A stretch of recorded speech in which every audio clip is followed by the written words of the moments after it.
fate is before you. Choose wisely. That respect is to start asserting yourself.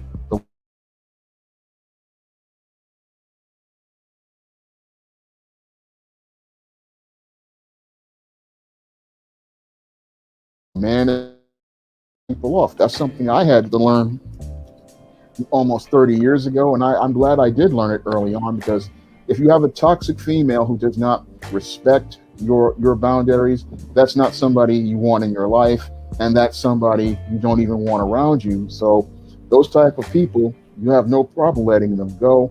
And I had no problem letting them go back about 30 some odd years ago. And it's something you have to do, because toxic people will mess up your life. And the further you get away from them, the closer you can get to better people. Let me ask you guys a question. You know, I think we all have simped to some degree, some more, some less.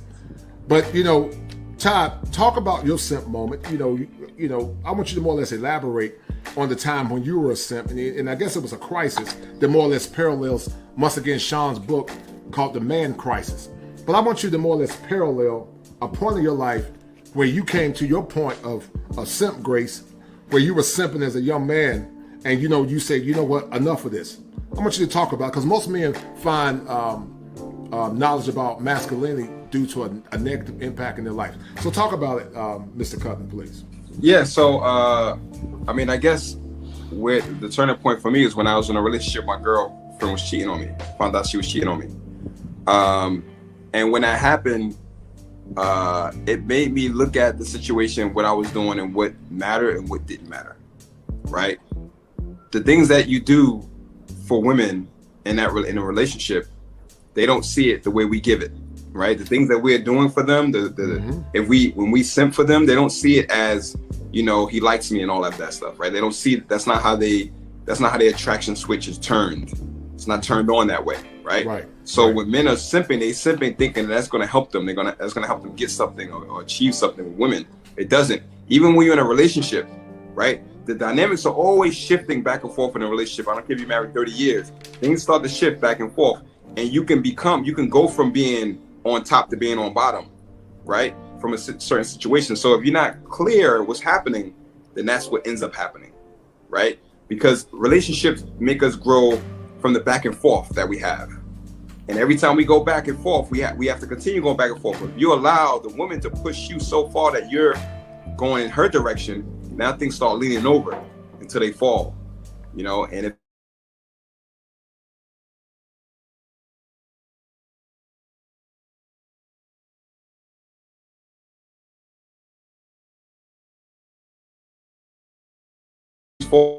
right? So when you realize that simping doesn't pay, or that it's not what men do, or is not in your favor, or there's a much better way, right? The much better way is just to focus on you, focus on being the better version of you. And when you get in relationships with women, that's a opportunity for you to grow in relationship, right? You can bounce stuff off, because the thing about the value that women give us men is that we're intimate with them. We're close to them. We give them all of we share everything with them, because they're social creatures. They can take it in, and they can push it out in a way that helps us, right? They also points out our insecurities. When we're not doing well in life, when we're not showing up, they make our life hell, right? Anytime a relationship starts going downhill, I guarantee that other stuff in your life is going downhill too,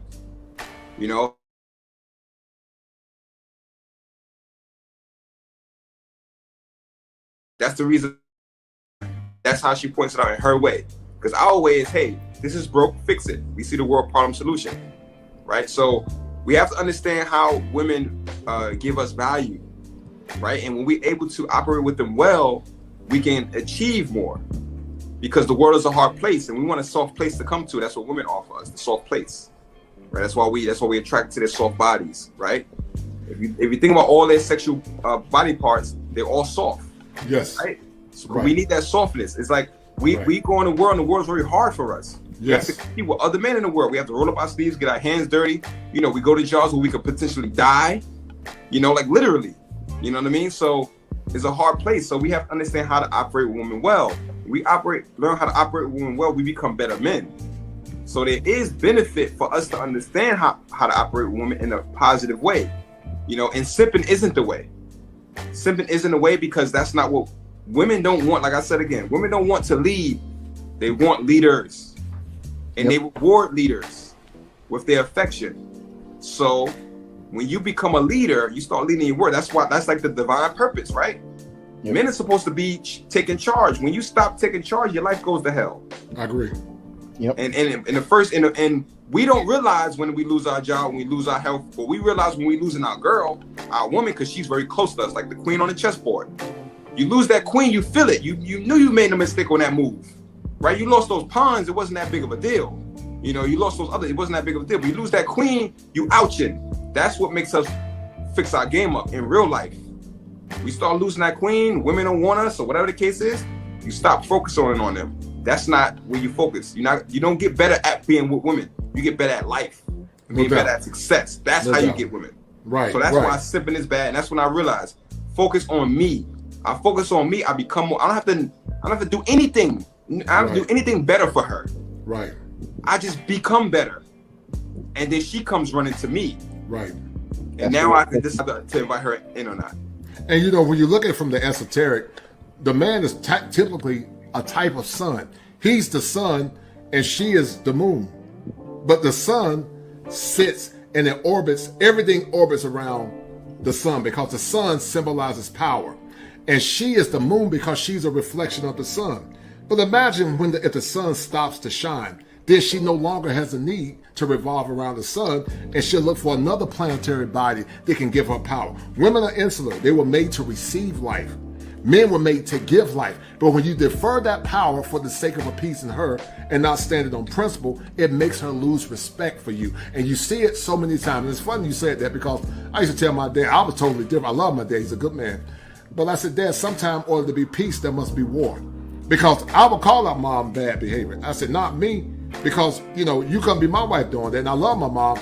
But sometimes, you know, when I look at my dad, he's a good man. He would defer because he wanted peace. And you're not giving peace. You're actually giving problems. Now, Shawn James, I want you to talk about it. Before you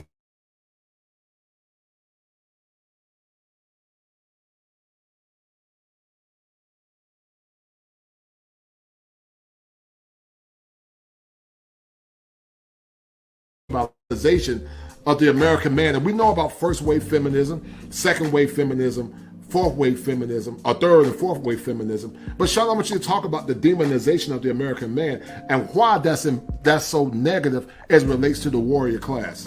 Well, this demonization of the American man has been going on for the last 50 years. We've seen in our media and our art that they have taken the image of a man that used to be valued. I remember doing research, and I was watching old television shows, and from the 50s to the mid 60s, we started to see the American man elevated and presented as a respected leader and an authority figure. And most of the TV shows used to have the man presented as a guy who would mentor young men, like on shows like Adam 12 and Marcus Welby. We used to see the man teaching another man, the man as a father, the man as a husband. And then later on, we started to see this demonization of the American man in media, where instead of us seeing the man in his natural role as a leader, an authority figure, and a mentor, we started to see the man being presented in ways where he was presented as irresponsible, incompetent.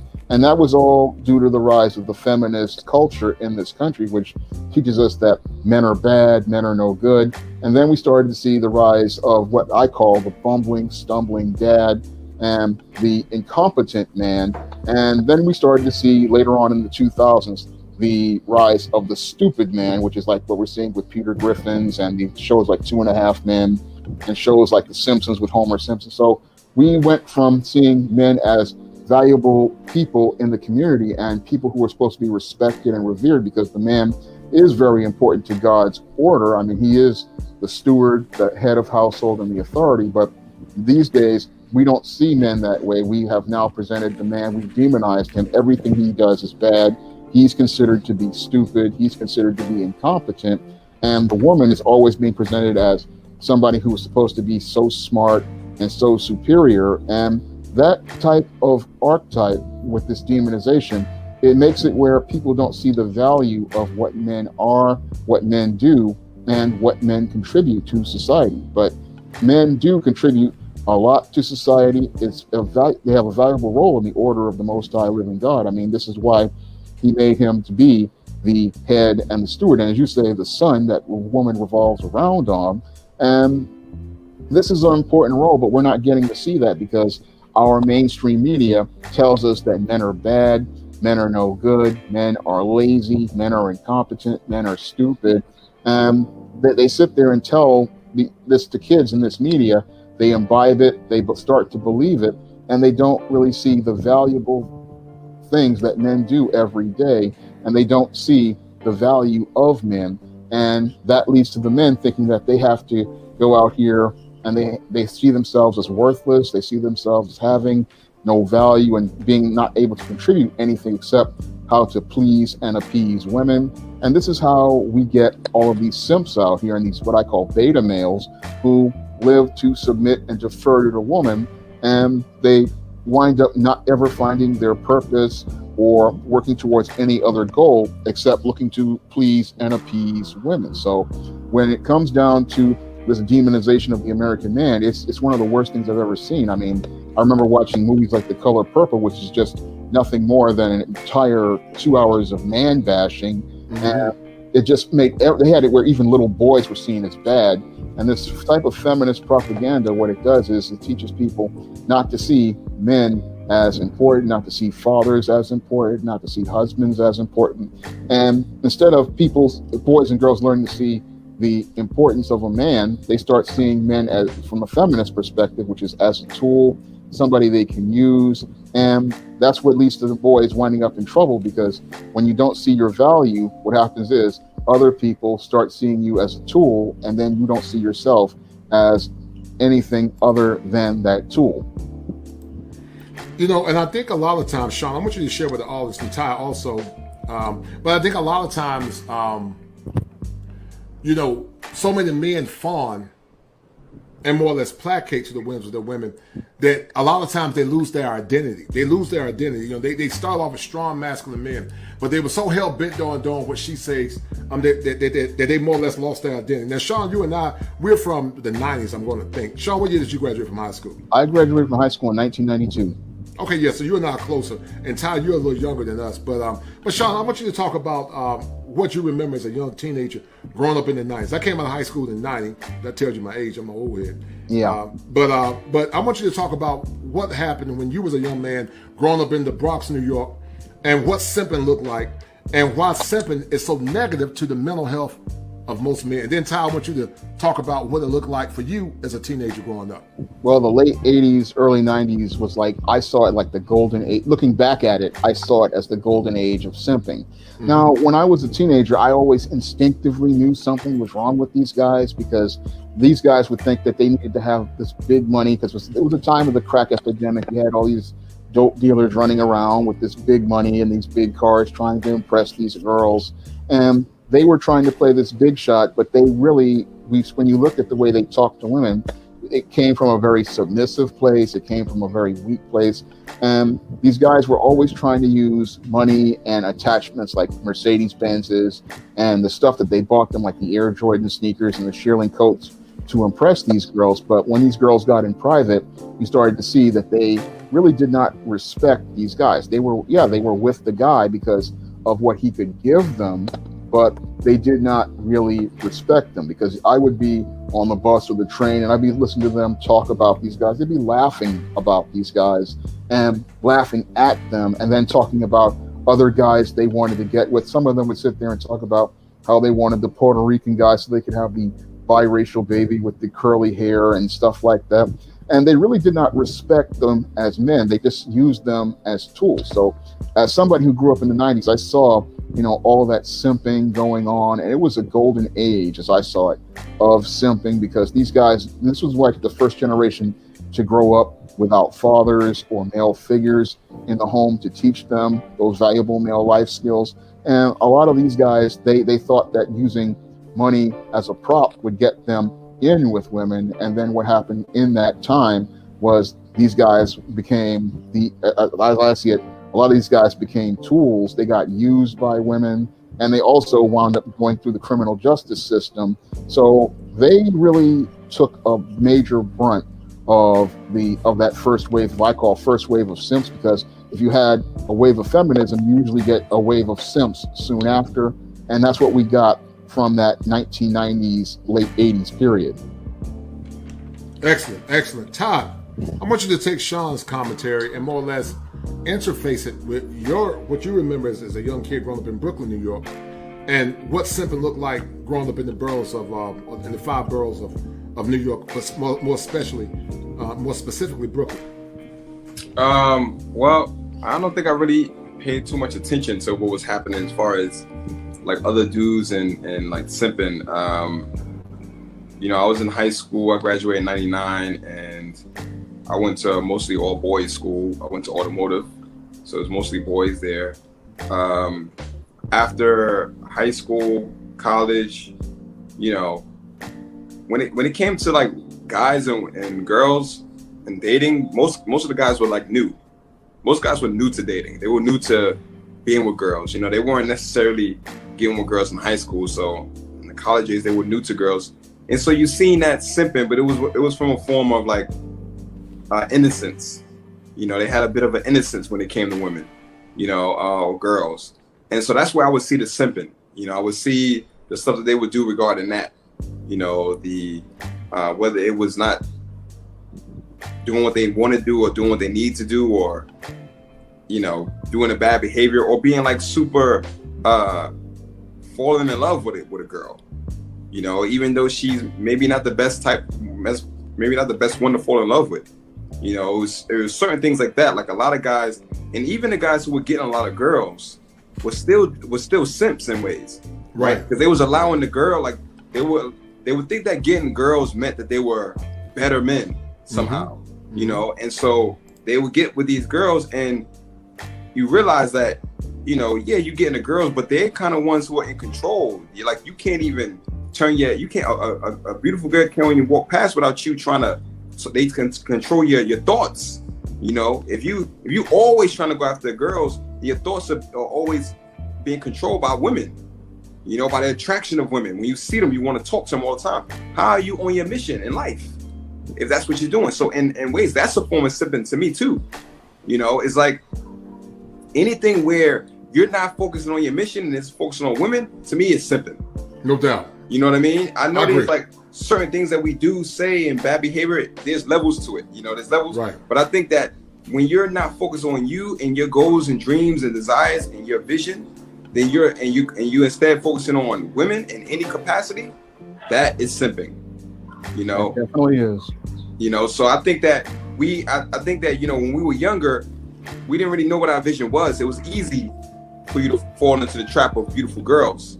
You know what I mean? Because at that time when you graduate high school, you just starting to get out there. If you just started getting sexual with women, that can really consume you. You know what I mean? So I think that came in, and once guys started to get older, some continue with the women, or they got with somebody young and then get married, or then go down the road. They got a kid early at 20, 23, 25. Next thing you know, you're married, and now you following her dreams, because now you can't think for yourself. You got to always include her now. You got to include her in your decision making, right. And if she has some type of authority, or she has some type of, some type of pull for you, she gonna lead you down a path you may not want to be on. You know what I mean? And so I would say, like, and that happens to a lot of men. And when that starts happening to men, sometimes they make excuses for it. They make excuses for the fact that they do X, Y, and Z. That's simping. That's simping right there. Like your woman she doesn't really know where you should be led. You're the leader. She's following your lead. She's in your vehicle. Right. Once you let her control anything for any period of time, during that period of time she's controlling things, you're simping. You're giving in to her. And you asked a question earlier about how does that affect mental health. It affects one major area of you, your confidence and your insecurities. Yes.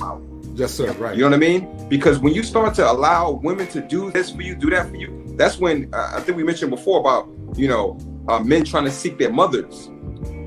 You know, they trying to seek their mothers, that same love their mother gave them. They seek, they miss that. Right. You know, they yearn for that. When you start seeing her, start letting her take control of stuff, it's almost like you letting your mother take control. Like your mother, because your mother had some control when she was your mother. She was the you know, the feminine energy that had control. When you start letting your wife take control, you turning your wife into your mother.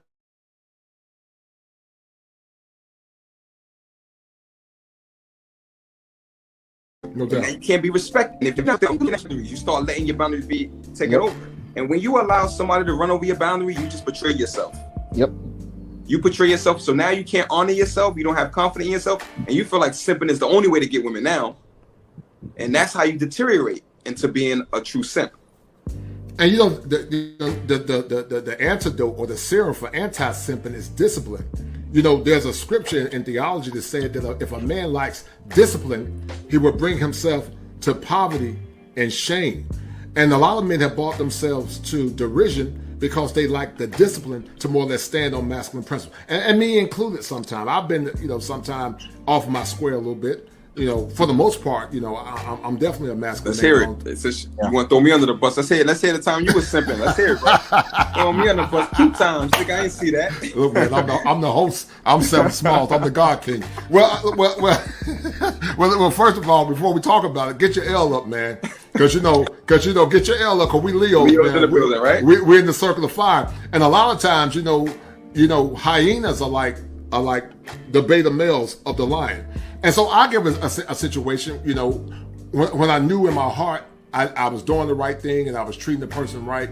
And so I was conditioned as a man to just give love and affection and gifts because I saw my dad do it. And so I didn't do a lot of dating, but when I did do it, I just thought it was natural to give a woman flowers and all that.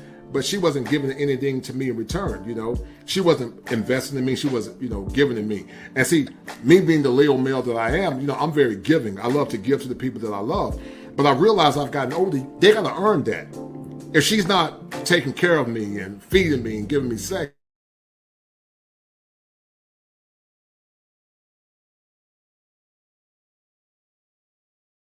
and because I want you to more or less talk about it, the egalitarian relationship construct, which is more or less indoctrinated in a lot of modern schools, have messed a lot of men up. Because I think American black men are some of the most egalitarian men in the world. And it's more of a Marxist construct, but egalitarian relationships believe in sharing power. But the crazy thing to it, I saw a commentary in one of the groups, Ty and Shawn. Yeah. And it was saying that if a woman is busy, should the man cook for her? And I said, let me ask you a question. If a man is working on his PhD, should a woman go outside, cut grass, wash the car, and do all the traditional things that men normally do, and you didn't get any comments back? So it's almost like I call it I'm not going to say the P word, but the wussification of the American man to the point where he's doing what she tells him to do instead of her doing what he asked her to do because she wants his last name and she want to be part of his program. So if there's an understanding that we're going to have traditional roles or more or less contemporary roles or even more or less more egalitarian roles, you got to make that determination in the relationship.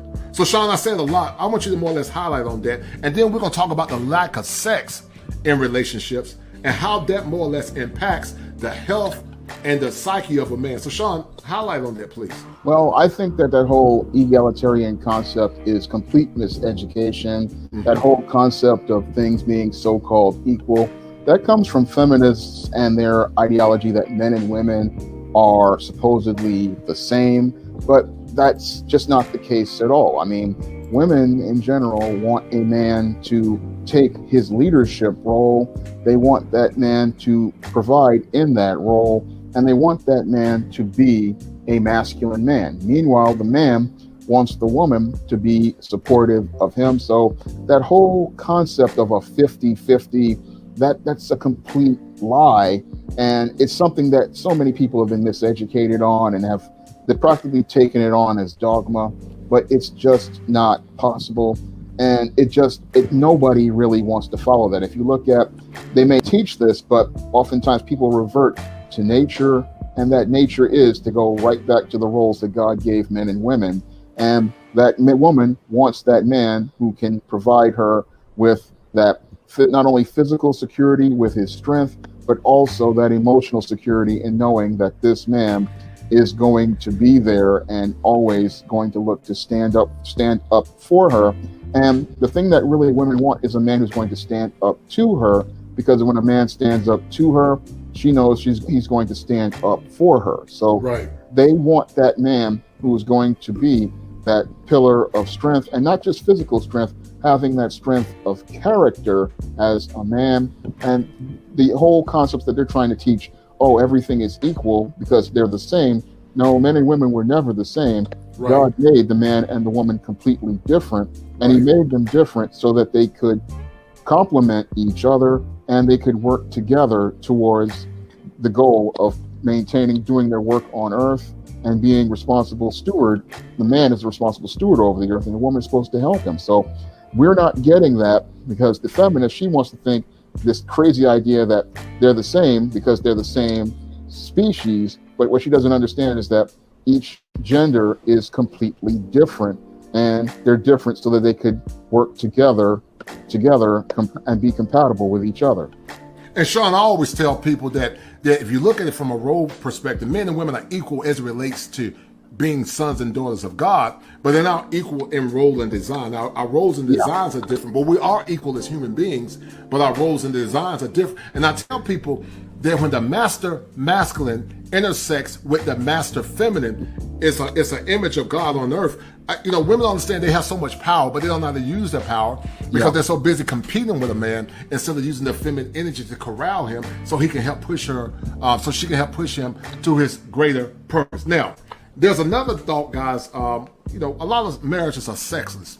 A lot of men are compromising their health because they're not getting sex in the marriage. And I would say if a woman, mine is, I'm looking through the lens of theology, the scripture says that the only time, you're not supposed to deny your husband sex is if you're fasting and praying. Then also the man should do the same thing. I think men should take care of their wives sexually too.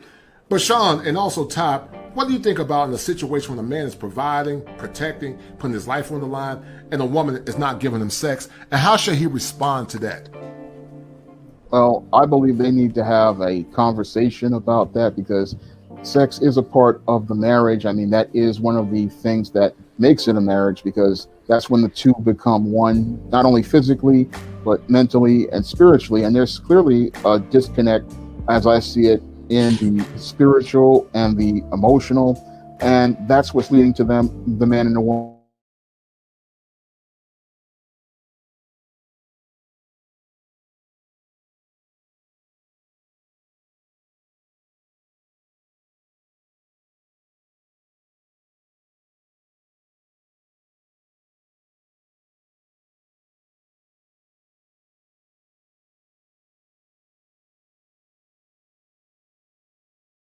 emotionally at that point. There's something that needs to be addressed, and there may be even something wrong with the guy that needs to be addressed. It may be a communication issue, or it could be, something deeply wrong going on, because there's usually, most people want to have that closeness and that intimacy with each other. They want to bond with each other, and there's something wrong there if the woman is out there like that. And it's something that really, again, needs to be addressed in counseling so that we can get these issues out in the open. Ty, I want you to talk about it briefly, about why sex is important in relationships. And let's say, Ty, if you're married, say if you got a wife, you're being the exemplar in your home, you're a masculine man, you're taking care of business, but she used that trope, okay, well, if you don't do what I say, no sex. How would you respond to that? Well, the first thing is that when it comes to women, you can't allow any of their weapons to defeat you. Mm-hmm. You can't allow any of their weapons, anything that they say they're gonna do. If a woman ever came to me and we in a relationship with each other, and she said, if you don't have sex, then I'll say, then whatever it is that's gonna happen is gonna happen. No doubt. You know what I mean? Whatever. I'm never gonna allow any person to use anything against me. Right. If you don't do this, I'm not going to laugh at you. Leave. Right. Anybody who says anything like that to me, out of here. Right. So that won't happen, because I have strong boundaries when it comes to stuff like that. The second it happens, adios. Or we sit down and talk about this. I'm not going to brush that under the rug. So men who end up in sexless marriages, they allow that way before. There's some boundaries that were crossed way down the line that they didn't check before they got to that point.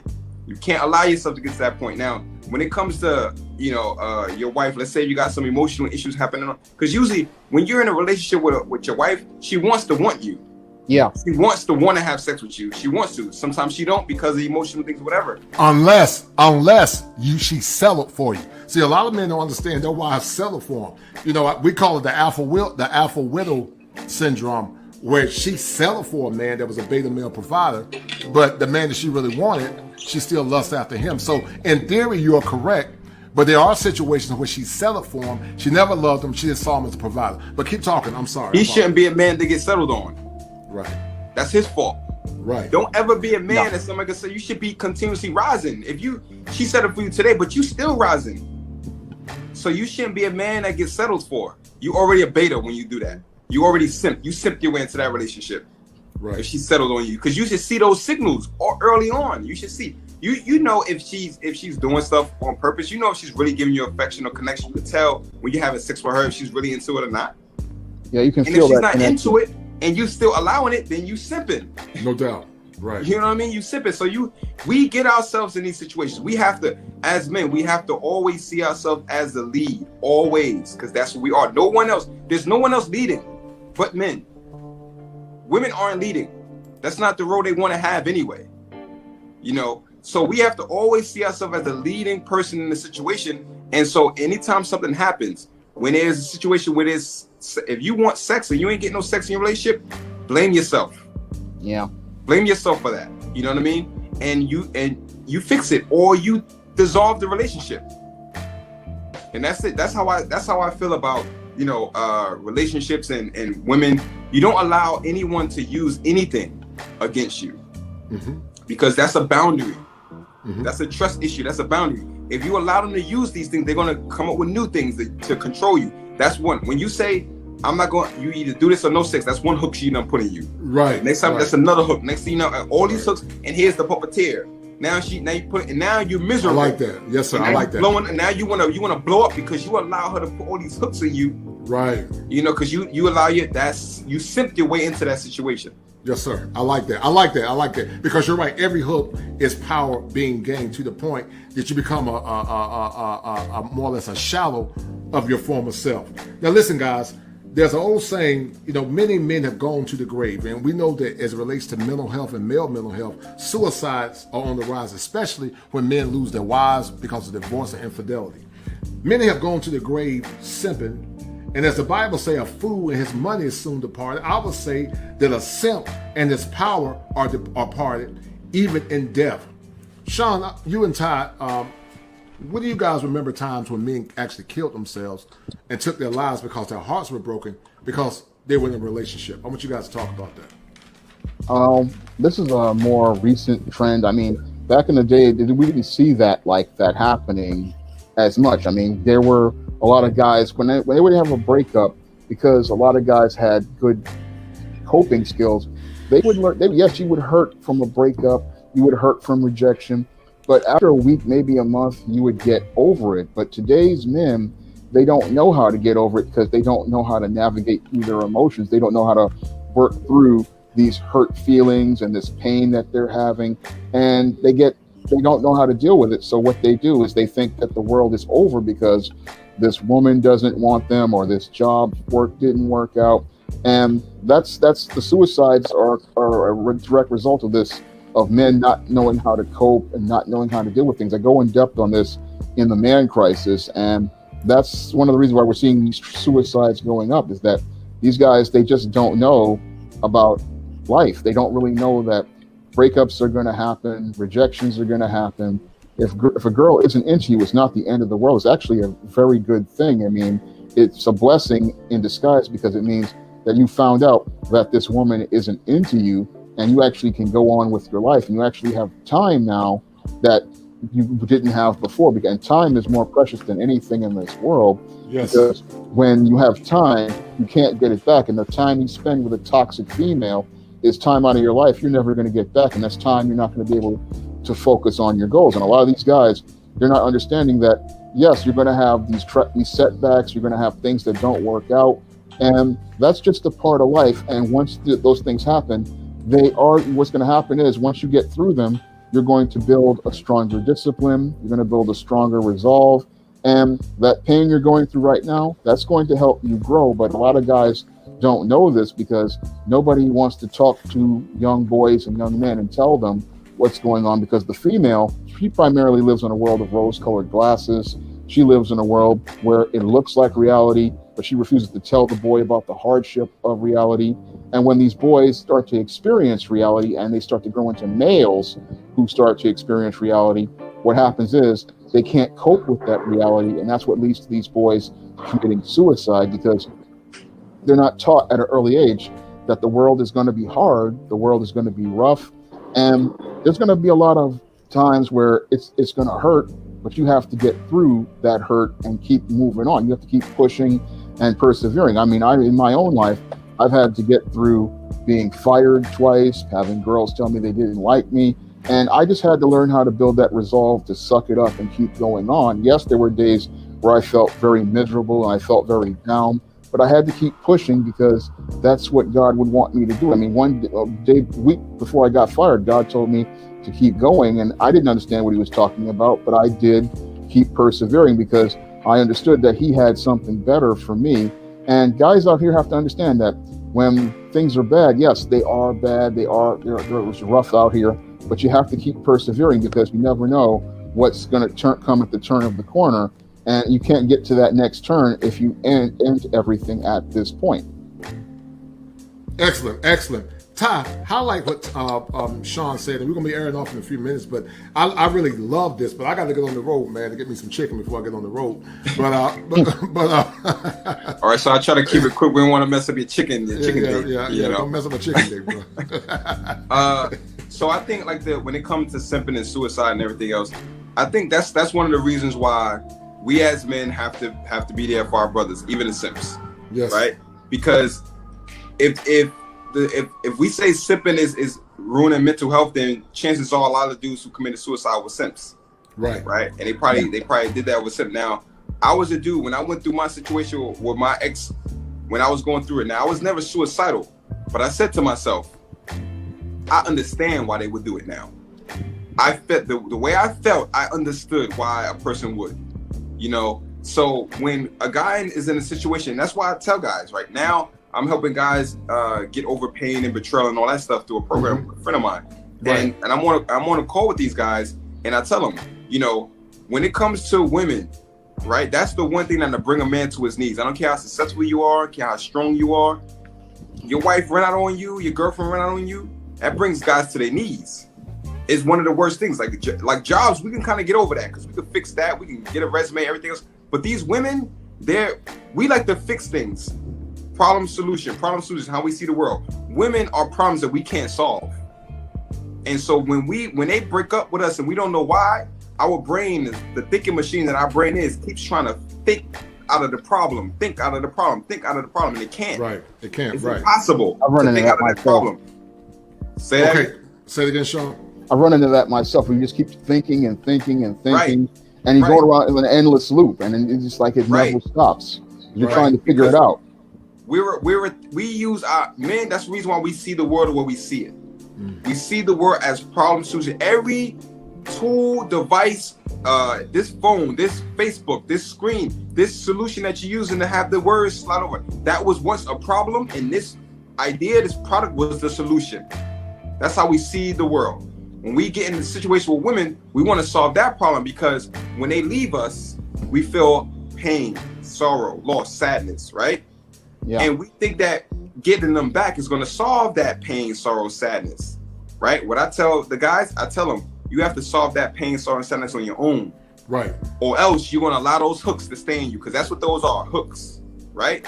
And so what men have to end up doing is they need to focus on their mission. That's what men should be doing. They should focus. And women, here's how women help. When they follow up, when we focus on our mission, they will follow us. Yes. And then we can see who's following. I'm focusing on my mission to be the greatest, whatever it is. I see how many women are following me, and I can pick from that crowd. No doubt. right? I could pick from that audience of women, and I don't have to simp because they're going to set me for me. Because as a man, you want to be, anytime you simp, anytime you change your behavior, what was it? You mentioned behavioral adaptation. Yeah, it's called behavioral modification. That's a technique we use in as a therapist. It's called behavioral modification. Right. So if you modifying your behavior, you're not being you. Mm-hmm. You're not being who you can be. You're not being the best version of you. And if you're not being who you can be, the best version of you, the rest of the world can't see it. And they can't encourage it. They can't like it. Right. And since they're not encouraging it, you stop being it. And that's how you become who you don't want to be. And that's when suicide comes in, because you can't even look at yourself in the mirror. You're no longer yourself. Right. You're no longer yourself to the point where you're harming your own self. Right. Now, I'm not a therapist and all that. That's just a theory I have regarding it. No, it's true. Yeah. So we have to realize that our duty in life, we can't negate the fact that as men, we need to succeed often. Success is what we love. We love success. We eat it. Like, we have to have it all the time. Like women need attention. We need success. We need to shoot a shot, right? We need to score a goal, something. Our team need to win, something, a high five, something. We need to always do that. And it should be focused on those goals and our dreams and desires. So that's where fathers need to come in and start teaching sons. Now, if any guy who's watching this and you're a father, you want to teach your sons, focus on their goals, focus on your dreams. That's where the discipline comes in. We need those, because in order for you to get where you need to be, we need those manly traits. And it's funny you say that also, Ty. One of the things I tell guys in practice, I say you can be one or the other as it relates to the fortification of masculine principles. One is called soy, and the next one is called soys. So when you become soy when you do not stand on your square. When you're not standing on your square, you become soy because you take the S off. And so a lot of men don't maintain masculine frame. They don't stand on their square, and they give their power away because they feel like that's everything. But you talk about focus on yourself, and you're right, because I think a lot of men, we tend to idolize the women in our lives instead of focus on our purpose and focus on the creator. And I think when you focus on that, everything makes more sense. And Shawn, you're right. I noticed when I was more focused on my purpose, you make more money. Yep. You're more healthy. You're not stressed out. You look better, and you're not wasting time doing stupid stuff. Because you're correct. You can make money, but you can't make time. And once that time is gone, it's another part of your life that's getting you closer to the grave. You want to leave a legacy as you get older, and you don't want your legs to be more or less thwarted because you're so focused on impressing a woman. Women should be compliments to our lives, but they should never be the all end all be all. They should be compliments, or accessories to some degree, to help us get to our next purpose, because she was made to help us and to reflect what we're trying to do as men. Now, real quick, Shawn, like I said, man, I'm looking forward to reading this book. You got to get this book on Amazon. It's called Demand Crisis by Shawn James. He's a YouTube purveyor as well. And what core standards are lacking in the modern male community? And do you see us on an upward trajectory, or do you see us going down a dark cesspool that's not going to get any better in the next 5 or 10 years? Well, what standards we're lacking in manhood are primarily, we're lacking the ability of leadership, and we're lacking the standard of just plain mentorship. So we need men who understand what it means to be a leader, because leaders can go out here and teach the next generation. That's where it segues into mentorship, because unless we have guys out here who can go out here and provide those examples of manhood to other young boys, then how are they going to learn how to be a man? So a man is something that is not only taught just by technical skills, but it's also by a man's presence, by a man being there. And the whole thing is, we don't have enough men out to teach these standards, to teach these principles. We have too many simps. I mean, I look at it, we got 70% simps, and we have only 30% men out here, and it's not enough men out here, and we need more men to go out here and teach these principles, standards of manhood, things like the intangibles of manhood, which are very important. These are things as related to a man's self-esteem, a man's self-worth, teaching him about the value of dignity, teaching him the value of self-respect, and then teaching him the value of having good internal character. These are things that need to be taught. And sadly, because we only have 30% of the men out here, that's why we have a man crisis, because things are on a downward trajectory, because we don't have enough guys out here who are matriculated in manhood, like Dr. T. Whitfield talks in his book, Male versus Man. We don't have enough men who have been educated in manhood, trained in manhood, to go out here and teach. And that's why we have all this bumper crop of beta males out here who are just basically like women with male genitalia. And those guys, they're out here in large numbers, and they're being taught by other males and it's reinforced by females. So we really need more men to learn about manhood from other men so that we can get those numbers up. But the numbers are down because we don't have enough men out here who have enough courage to come out and start standing up. And that's one of the reasons why I started writing blogs about men's issues and then expanded into the YouTube channel, because I started to see the sad state of affairs with men after I started to see where the nice guy paradigm came from and where it was leading a lot of these guys down this really bad road into this nice guy paradigm. And then it was getting worse because the guys had gone from being these nice guys to becoming frustrated. They became angry. They were simmering and boiling in this anger, and they were eventually exploding in this rage, which led to them either going out here and committing a spectrum of violent behaviors, or getting on drugs, or committing suicide, because nobody taught them about the world of men. Nobody taught them the standards of manhood, and nobody taught them these things at an early age. They just learned these feminine traits. So we really need more men to come out here to try to reverse this trend so that we can get this crisis under control. Real quick, one of my preambles, Shawn, when I start my show is that, whereas men, we may not agree on all things and ideologies, but we come together as allies only to dissipate when the crisis is over. And that was the irony to your book, because we are in a man crisis or a manhood crisis. And me personally, until we get strong men back in the family, until men start reclaiming their role as exemplars for our sons, our boys, and our daughters, I don't see it getting any better. In my opinion, it's gotten worse. And I'm not trying to be a pessimist, but I think it's gotten worse. So we're going to sign off in a few seconds. But Ty, I want you to talk about what you're doing with one of the brothers that you spoke about earlier, and more or less recalibrating men once they go through the negative impacts of breakups. Yes, so my friends, this company's Genuine Attraction. You can look him up on Facebook. And what he does is he helps men who have went through a bad relationship with their wife, girlfriend, breakups, cheating, infidelity, stuff like that. And these guys can't really get over it, right? They're in a situation where they can't get over it. They're thinking about it a lot. It's affecting their work, affecting their sleep, affecting their focus, And what I do is I take the calls that come in. It's usually a guy who's going through a situation. He tells me the story about what happened. One of the questions I ask is, things were great at one point, then they weren't. So what happened in between there? And usually, almost every single time, where it starts going down is when the guy stopped being the man, when he stopped focusing on himself, when he starts focusing too much energy on her. It's a push-pull balance. Things aren't static in relationships. The push-pull between men and women is a thing that's always moving.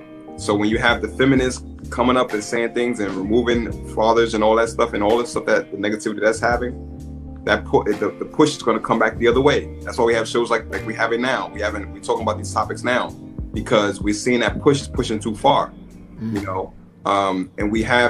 the thing is, when it comes to getting more men back into the lives, all we can do is be better men ourselves. All we can do is focus on us being better, right? Us being more of an example of what the men are. Anytime we have an opportunity to hang out with a young man, do it. We have our nephews, we have little cousins and stuff like that. Hang out with them, just be present with them. Take them out with your boy or whatever the case, with your kid, your daughter, whoever. Be an example, because that's all we can really do. And I think that we as men have to come together, because it is our unity that's going to build the power. And this is a deeper conversation, but the lack of power in the Black community is because the men is due to the men, right? I agree, right. Even all the bad behavior that the women have, I always say when anybody mentions anything that women do, I say leave them behind, leave them. You don't argue with them. You don't spend no time trying to convince, negotiate with. I don't negotiate with terrorists is what I say. You know, so you're not trying to change anybody's mind. You keep forward in what you have to do, and I think that's something that men have to do. So I think that, you know, the more men that we have that are men, be vocal. You know, like writing your book about manhood, right? That's a way for us to change these things, right? Get those books. Everybody get the book when if it's about manhood, and focus on that. And I think that's how we turn things around. And we got to support one another. Listen, we're not going to agree on everything. You know, we're all from different backgrounds, different philosophies, and different ideologies. But I've made it a purpose of mine to invest in Shawn James' book, The Man Crisis. And I'm going to put you guys on some more things, Mr. James. I followed Shawn on YouTube, so I'm grateful to have had Shawn on this platform. And Ty, you know, man, we always do it big, man. You know, we're in the circle of fire. And, you know, when you think about manhood, I call beta males the hyenas of masculinity, because they're always trying to kill the alpha lion. You know, they can't see you one-on-one, but they'll get you in a pack to destroy you. You see it in social media. You see it everywhere. But at the end, masculinity rises always to the top and rises to the occasion. So, once again, this is the second 7th episode of the Manhood Chronicles. It more or less highlights who I am, Seven Smalls. And I'm your host, where Father's Day is every day. And it was a pleasure, more or less, to intersect with Mr. Shawn James and my dear friend Ty Cutner.